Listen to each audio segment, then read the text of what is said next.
Live from Saskatchewan, this is the Sask Show with Lindsay May. 1, 2, 3.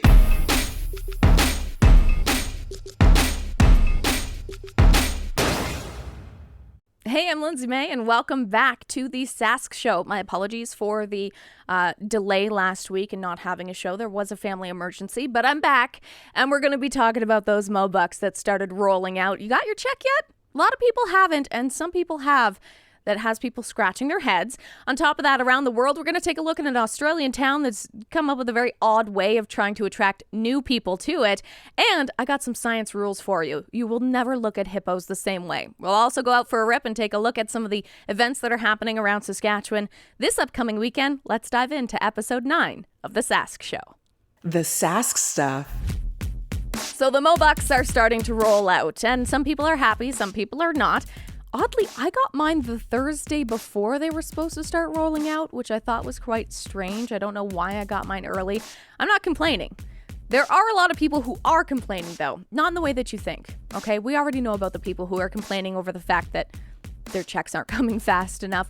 There's a lot of people who are a little upset because deceased relatives are receiving checks, and they're wondering why. This can actually be easily explained. If that person did file taxes in 2021 and yet passed away, that means that they will wind up with a check. Now, some people are saying, well, they've actually have passed away quite a while ago. Why are we still receiving a check? It's their estate. We actually obtained the data for these, I say we, the government of Saskatchewan, obtained the data to roll out these checks from the CRA, the Canadian Revenue Agency database, to be able to find out who actually paid taxes in 2021. If someone's estate paid taxes in 2021, that means that their estate will receive a $500 check. And that means that some family members could wind up with a really awkward moment when they do wind up with these $500. Now, I can understand this being a very sensitive subject. You're bringing back memories of a lost loved one, and I understand that could be difficult for some people. Some people saying they even ripped up the checks and they don't know how to file them, or they don't know how to obtain the money from them. They don't know what to do with this money. Here's a thought. Perhaps maybe donate that money on behalf of that deceased person to a worthwhile cause and know that it's going towards something that's good for the province. Perhaps our healthcare system.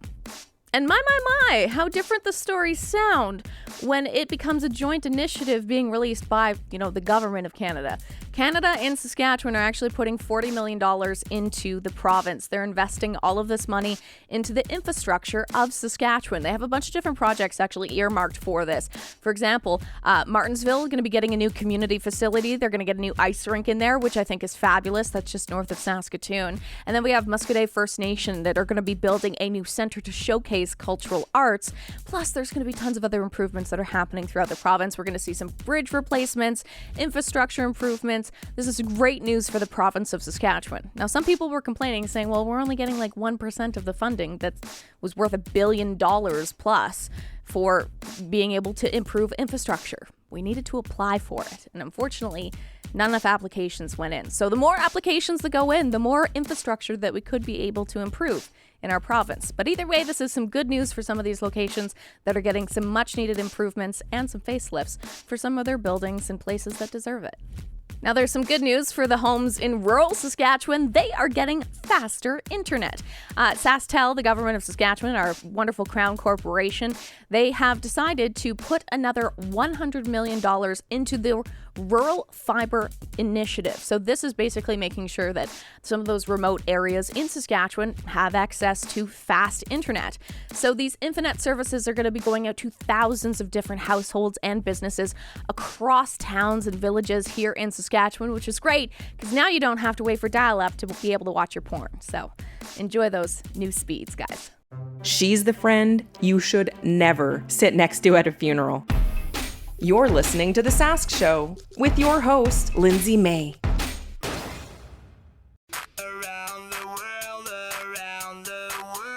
With Lindsay May. In news from around the world, we have officially hit 8 billion people.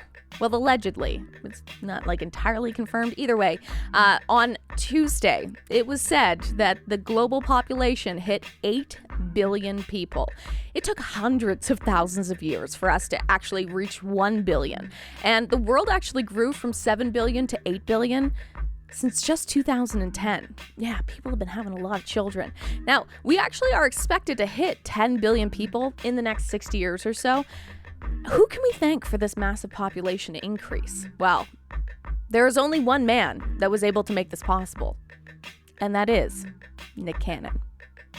For those of you who don't know, Nick Cannon just had his 11th child, while his 12th is on the way from one of his baby mamas, whom he has 6 of. So Nick Cannon, we're populating the globe, one baby mama at a time. Russia came out recently and said, we don't like you Canadians, and here's the new list of Canadians that we don't like. I find it funny that they put out these sanctions, but either way, the Russian Foreign Ministry has said that they are imposing some sanctions against another 100 Canadians, including some Hollywood stars. Like who? Jim Carrey. Yeah, Jim Carrey is a big no-no in Russia now, as is the author Margaret Atwood. Now, why are they getting these sanctions placed on them? It's because they say that they are a Russia-phobic government, basically saying that they're saying naughty things about Russia, therefore you're not allowed to come visit because you're being mean. So that means there now is 1,005 Canadians on the sanction list for Russia who can't go and visit because you said something mean about me and therefore you're not allowed in here. And I really don't think any of them wanted to go anyway. But thanks, Russia. We don't plan on coming to visit anytime soon. And finally, tiny mining town in Australia. They are dealing with some population problems there. And my God, the mayor just has the best quotes in the world. Chef's kiss, you might say. Mount Isa, they have a crazy ratio for male to female, 5-1. That's a lot of dudes to ladies. And they're noticing this is becoming a little bit of an issue. So the mayor of the town put out a call essentially to beauty disadvantaged women to move to Mount Isa for a chance to find love. There's obviously some backlash against it, but let's dive into the details of the story here. The mayor, John Maloney, he's refusing to apologize for his comments because he says, with 5 blokes to every girl, may I suggest beauty disadvantaged women should proceed to Mount Isa. That's his direct quote. Now, I'm not Australian, so it was clearly delivered in a much better accent than mine. But he says he's telling it like it is, and he's not going to apologize for that comment. He says this is a testosterone-laden town with famous for cowboys and mining lead, silver, copper, zinc, and there's no matchmaking being involved, so might as well bring the ladies in. He says, I'm a bloke who respects women. I believe we should look after women. I'm told men outnumber women here by 5-1. If that is the case, then perhaps an opportunity for some lonely women. I mean, if this doesn't become the next version of The Bachelor, I don't want it. You're listening to The Sask Show with your host, Lindsay May.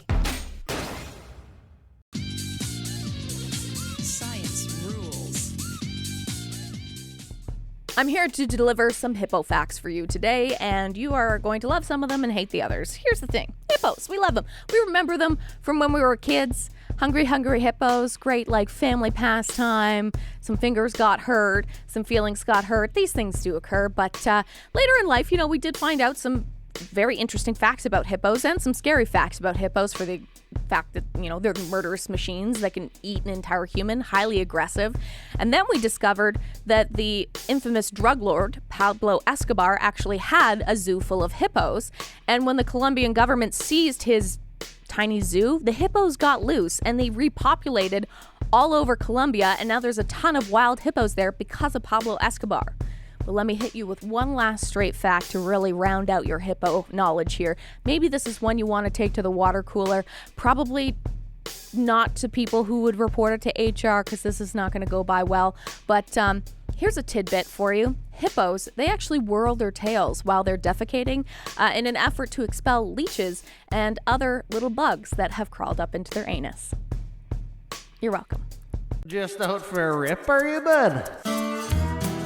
As we're nearing the holiday season, the Christmas season, a lot of great events that are on the way here in Saskatchewan. One of them is Making Spirits Bright. This is actually happening with the Festival of Trees out in Moose Jaw at the Events Center, and you can go there on Saturday, November 26th, 5 o'clock p.m. is when everything kicks off. Now, this is going to be an incredible meal that you can enjoy as well. They actually have an award-winning top chef, Dale Mackay, who's going to be coming in to provide a meal for people. And then on top of that, there's going to be a live auction with trees and local crafts and things like that. And the funds are going to be staying in Moose Jaw to help patients requiring surgery and laboratory services. So if you're looking for a fabulous event to take part in with a great meal involved from a top chef, why not check out Making Spirits Bright? It's part of the Festival of Trees in Moose Jaw on Saturday, November 26th. Now, there's multiple festivals of trees that are happening all over the province, and another great one that you can take part in over the course of quite a bit of time, actually, is the one in Saskatoon. The Saskatoon Festival of Trees, that's going to be kicking off on November 25th and go until December 3rd daily. It's at the Western Development Museum, and you can take in all that magic of the holiday season, a great event to take the kids to as well. They're going to have decorated Christmas trees and wreaths and a chance to check out some of those gingerbread houses too. A lot of special events that are happening during the Festival of Trees in Saskatoon at the Western Development Museum, and all proceeds are actually going towards the Saskatoon City Hospital Foundation. So another event involving all of the holiday cheer. If you're into that, go for it. If you're Grinch, well, highly avoid it. Maybe stay home, because it's not going to be the one for you. But Festival of Trees in Saskatoon kicks off on November 25th. And as always, if you ever have an event that you want to share, something that deserves some recognition, you can get in touch with me. Find The Sask Show, Facebook, Instagram, Twitter, wherever, TikTok even, and we'll be sure to get in touch with you and help promote your event. You're listening to The Sask Show with your host, Lindsay May. And that's a wrap for the Sask Show this week. As always, as I mentioned with events, you're welcome to share those with me. But if you got something you want to talk about here, or if you have an event that's coming up that you want a one-on-one with and you want to chat with me about, I'd love to have you on the show. Feel free to find me, The Sask Show, online, Facebook, Instagram, Twitter. Be happy to talk with you. We'll see you again next week. Thanks for listening. Follow us online at thesaskshow.ca.